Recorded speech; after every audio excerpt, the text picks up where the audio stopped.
Get ready, start. The crux of the whole matter, therefore, is the inability on the part of the government to manipulate the prices in a manner whereby it may be possible to achieve crop planning in order to achieve the desired results. As long as this price structure is allowed to move in the manner in which it is moving today, whatever may be the policy of the government, howsoever much credit they may pump into the agricultural sector, whatever the amenities they may give to the agriculturists, it will not be possible for us to achieve the targets in the manner in which we want to achieve. I would have been satisfied if, as a result of this increased agricultural production, the farmer was better off.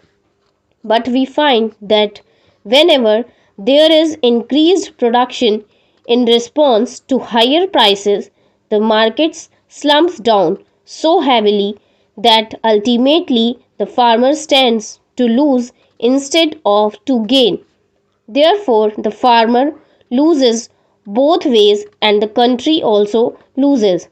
The farmer puts in more money, more resources in the production of crops for which he expects higher returns, and he loses all that money because the prices are not rising to his expectations, and instead the prices fall down rather precipitously, and the country is also losing because there is a very uneven development of agriculture. Therefore, the crux of the whole problem is not just to hold the price line or just to see that black marketing is avoided.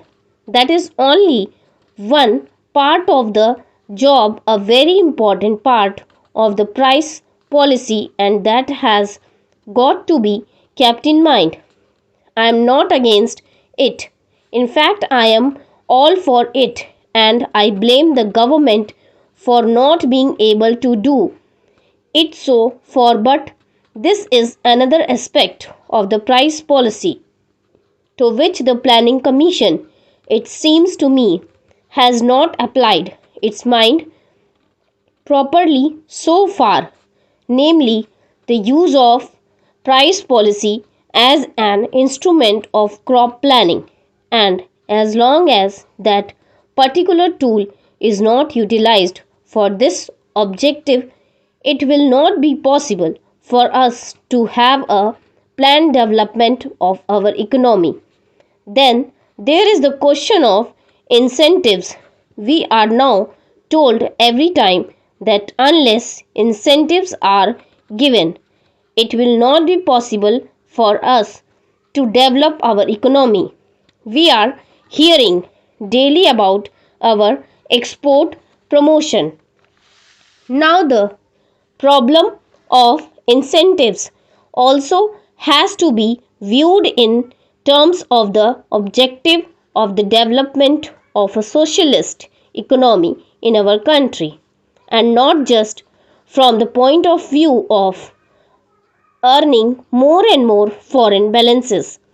I am not in any way belittling the problem of foreign balances, but ultimately the problem of foreign balances has significance and meaning only in terms of the objectives that the 10th plan has set before it.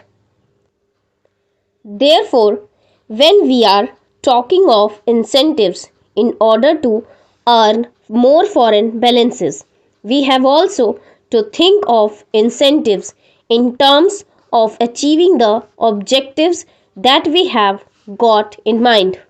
I was therefore disappointed to read the speech of the planning minister, as he said, as the planning minister at the Indian Labour Conference, in which he seems to have indicated a new approach to the problem of wages. His approach has passed through three stages.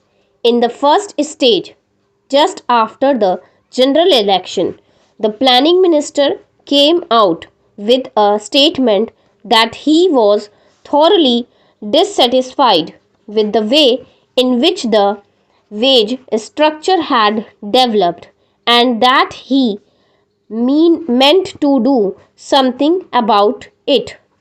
He categorically stated that the real wages had not increased because of intransigency of the management, and he further stated that he wanted to do something about it. Then there came about a discussion as to what could be done, and all the industrialists themselves and the financial newspapers in this country came out with the theory that wages could be increased only if productivity is increased, and therefore wages should be linked with productivity. That was the second stage, viz increase productivity and wages will be increased. That was the slogan, or that was the principle which was accepted even by the industrialist. But what do we find in the speech of the planning minister to the Indian Labour Conference?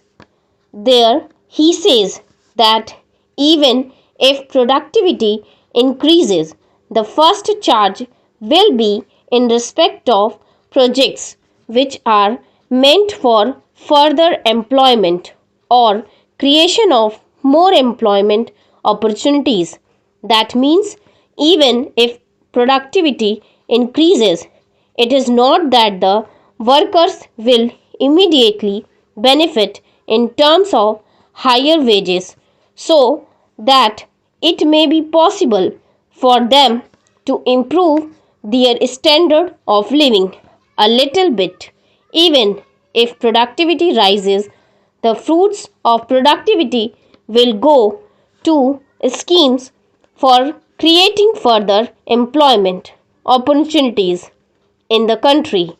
How long are the workers to wait, and what exactly will be the stage at which it can be stated that enough employment opportunities have been created and therefore the stage has come for increased wages? Full stop.